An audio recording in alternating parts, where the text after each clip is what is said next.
Hey class, it's Instructor Paige. Welcome to week 3. This week is really important to not fall behind. So on that, I want to jump into a slideshow to give you some tips for the week. This week, my biggest tip is please do not fail to prepare. Everyone who waits till the last minute to start doing the assignment really struggles. And then it's like 10 p.m. on Tuesday, I really can't help all of you. So please don't fail to prepare. The assignment this week you'll see is to prepare for your informative and your persuasive speeches. Yes, you'll need to do both parts of the template. So make sure you find your informative speech topic and your persuasive speech topic. To help you if you're still trying to brainstorm and you couldn't remember, I don't really like what I picked in week 2 discussion, that's okay. You can go to the supplemental material folder, and there I have lots of ideas for your informative and persuasive speeches.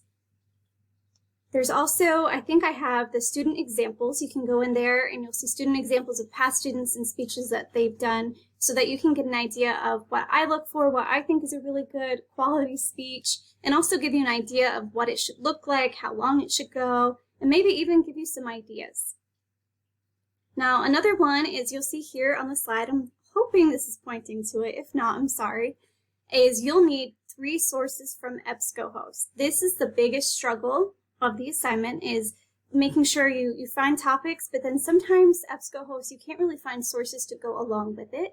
Now on that note, EBSCOhost is kind of tricky, so again, in the supplemental material folder, there are some tips for using EBSCOhost, how to find things in that online library, where to find it in your GLife, little things like that. So please, before you start anything, look at those tips in the supplemental material folder. Once you get in there for the speeches, I really recommend trying different word phrases for searching. Like, for instance, say your informative speech is about coffee.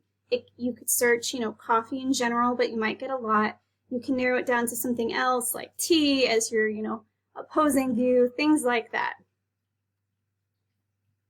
So hopefully those were some good tips. I wanted to make sure you know that this week you'll need to read chapters 5 and 6.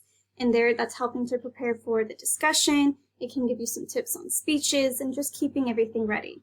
Now again, you'll have a quiz number 3. It'll be over those chapters, so a lot of the questions will come from there.